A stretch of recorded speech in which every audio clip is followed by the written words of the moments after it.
ఇలా మా బాధ ఏంటంటే గతంలో బీఆర్ఎస్ పార్టీ ప్రభుత్వం ఉంటే గిట్టిన కొనుగోలు సెంటర్ తిరిగి చూస్తే బీఆర్ఎస్ పార్టీ రాజధాని చేసి రైతుల మీద పోలీసులు దాడులు చేశారు.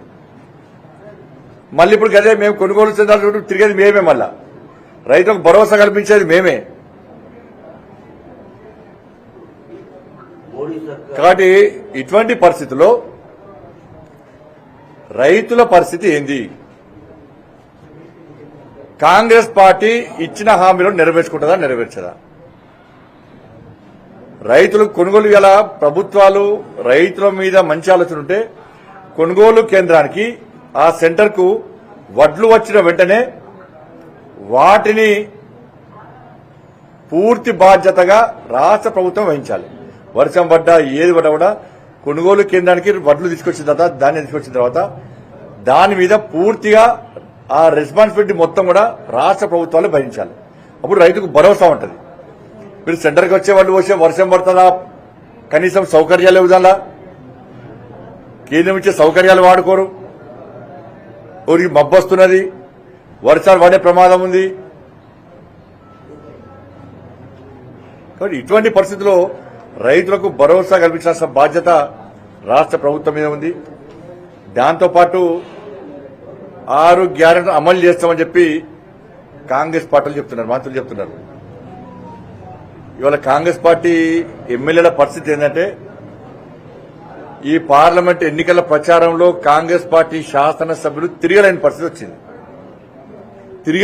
ప్రచారంలో తిరగలేని పరిస్థితి వచ్చింది. ప్రజలు నిలదీసే పరిస్థితి వచ్చింది. ఎందుకంటే 100 రోజుల లోపల 6 గ్యారెంటీలు అమలు చేస్తామన్నారు, అమలు చేయలేదు.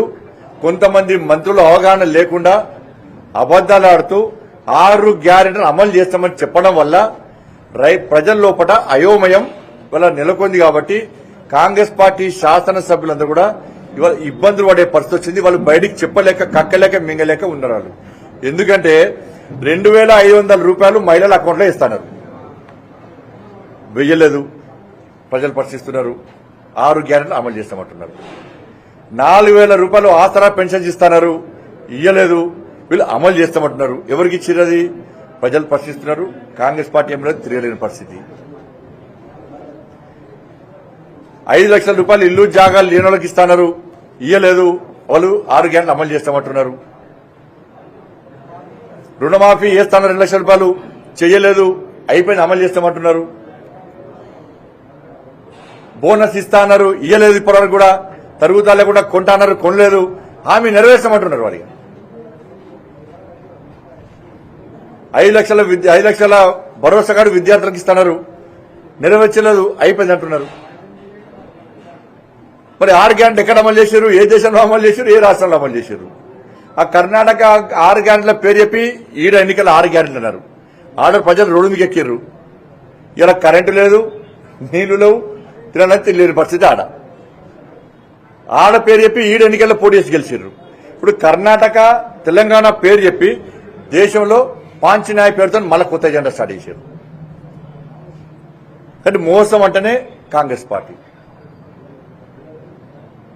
మరి ఇటువంటి పరిస్థితుల్లో స్పష్టమైన విధానాన్ని ఇలా అమలు చేయాల్సిన బాధ్యత కాంగ్రెస్ పార్టీ మీద ఉంది.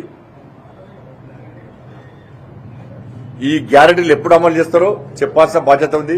100 రోజుల లోపల అమలు చేస్తామని మీరే అన్నారు. మళ్ళీ ఇప్పుడు ముననే వచ్చామని మీరు అంటున్నారు. 100 రోజులు ముననే వచ్చిపోయినాయి.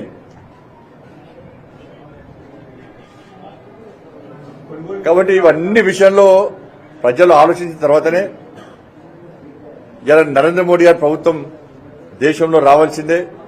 ఈ దేశాన్ని రక్షించాలంటే, ఈ దేశం అభివృద్ధి చెందాలంటే, ఈ దేశంలో పేదల బతుకులు బాగుపడాలంటే, పేదలకు సంక్షేమ పథకాలు నిత్యం కొనసాగాలంటే, నిరంతరం కొనసాగాలంటే నరేంద్ర మోడీ గారు తిరిగి ప్రధానమంత్రిగా కావాల్సిందే అని చెప్పి ప్రజలు భావిస్తున్నారు. కాబట్టి ఎన్డీఏ ప్రధానమంత్రి అభ్యర్థి, ఇవి ప్రధానమంత్రి అభ్యర్థిని నిర్ణయించే ఎన్నికలు.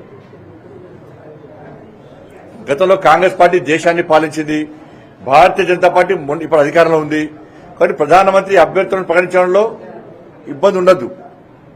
సరే, కొత్తగా ప్రభుత్వం ఏర్పాటు చేసిందంటే ప్రధానమంత్రి విషయంలో, ముఖ్యమంత్రి విషయంలో అందరు ఎమ్మెల్యేలు, ఎంపీలు గెలిచాక నిర్ణయించుకుంటారు. ఆల్రెడీ మేము అధికారంలో ఉన్నాం. గతంలో కాంగ్రెస్ పార్టీ అధికారంలో ఉంది.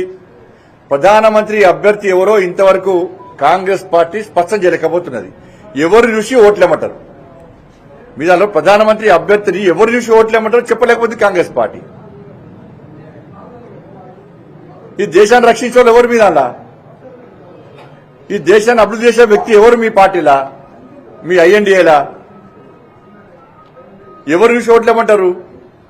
స్పష్టమైన విధానం లేదు. ఎన్నికల పోటీ చేస్తున్నారు వాళ్ళు. అందుకే ఆ ఐఎన్డీ అనేది ఎట్టు కాకుండా వెళ్ళిపోతుంది. నితీష్ కుమార్ గారు వేరు, మమతా బెనర్జీ వేంది, ఒక్కొక్కరు మెల్లంగా తప్పుకునే ప్రయత్నం చేస్తున్నారు. కాబట్టి అలా ఈ దేశాన్ని కాపాడేది కేవలం నరేంద్ర మోడీ గారి ప్రభుత్వము. నరేంద్ర మోడీ గారు ప్రధానమంత్రిగా లేని దేశాన్ని ఈ దేశ ప్రజలు ఊహించుకునే స్థితిలో లేదు. కాబట్టి ఇలా ప్రజలందరూ ఆల్రెడీ నిర్ణయించుకున్నారు. ఇవి మోడీ ఎన్నికలు, నరేంద్ర మోడీ గారికి ఎట్టి బస్సులో ఓటు వేస్తామని చెప్పి నిర్ణయించుకున్నారు. కాబట్టి ఇలా కరీంనగర్ పార్లమెంట్లో ప్రజల ఆశీర్వాదంతో, మీ అందరి సహకారంతో, మా కార్యకర్తల కష్టాలతో కరీంనగర్తో పాటు తెలంగాణ రాష్ట్రంలో 17 సీట్లు మెజార్టీ సీట్లు ఇలా భారతీయ జనతా పార్టీ గెలవబోతున్నది. 17కు 17 సీట్లు గెలిచే అవకాశాలు కూడా ఈ తెలంగాణ రాష్ట్రంలో ఉన్నాయి.